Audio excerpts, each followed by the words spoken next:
Wait, did Princess Leia actually meet Rogue One's hero in an untold Star Wars story? When Rogue One, a Star Wars story, ended with Princess Leia receiving the Death Star plans and uttering the word hope, the saga seemed to snap cleanly into place. The baton was passed, the timeline locked. Jyn Erso's story was over, heroic, tragic, and definitively sealed on the beaches of Scarif. Or was it? Because the longer fans sit with Rogue One, the more one tantalizing question refuses to go away.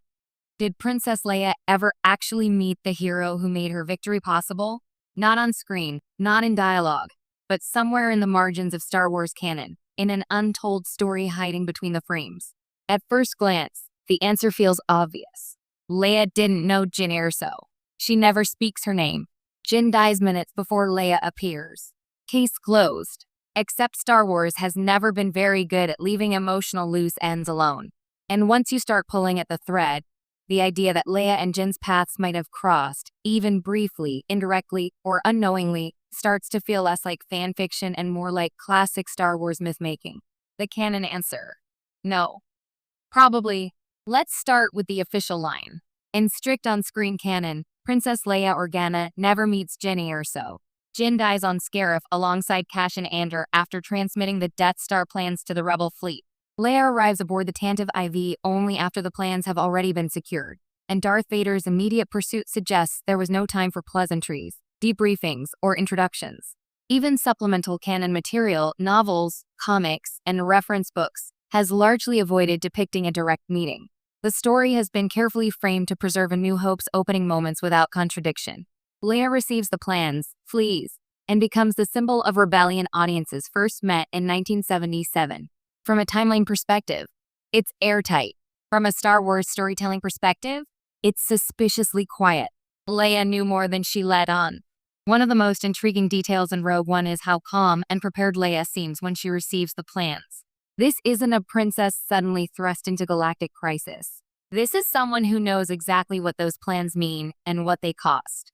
She doesn't ask questions. She doesn't hesitate. She immediately shifts into leader mode. That raises a subtle but important possibility. Leia may not have known Jyn personally, but she almost certainly knew about her. By the time of Scarif, Leia is already deeply embedded in Rebel intelligence operations. She's worked with Bail Organa, Mon Mothma, and various covert cells. Cassian Andor, a senior Rebel operative, answers to leadership that Leia is part of or adjacent to. It stretches credibility to imagine that Jyn Erso's mission, a desperate, unauthorized assault on an Imperial archive, was never mentioned to Leia at all.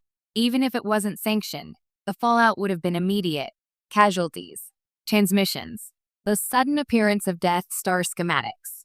Someone briefed Leia. Someone told her that a team, led by Galen Erso's daughter, had gambled everything to make this moment possible. And Leia, raised by Bail Organa, is not someone who forgets names. The Bail Organa connection changes everything. If there's one character who makes the idea of an off-screen Leia/Jyn connection feel plausible, it's Bail Organa. Bail is the narrative bridge between Jyn's story and Leia's life. He knows Galen Erso. He knows Mon Mothma. He knows about the Death Star long before most of the Senate does. And, crucially, he is Jyn Erso's last institutional ally. In Rogue One, it's Bail who insists on sending Leia to Tatooine. He's already compartmentalizing information, protecting his daughter while positioning her for the rebellion's next phase. It's entirely believable that Bail would tell Leia about Jyn, even if only in fragments. A warning, a lesson, a story about the cost of resistance. Imagine Bail saying something like, "There was another young woman. She didn't survive, but because of her, you will." That kind of emotional inheritance is pure Star Wars. Leia wouldn't need to meet Jyn for Jyn to shape her. The Untold meeting. Could it have happened? Now let's step away from strict canon and into the realm Star Wars loves best. The unseen moment. Is it possible that Leia and Jyn met briefly before Scarif? Technically, yes. There is a narrow window early in Rogue One when Jyn is brought to Yavin 4, interrogated by the rebels, and later leaves with Cassian on a mission that leadership does not officially endorse. Leia is not shown during this sequence, but she doesn't need to be. Leia could have passed Jyn in a corridor. She could have watched her from a distance.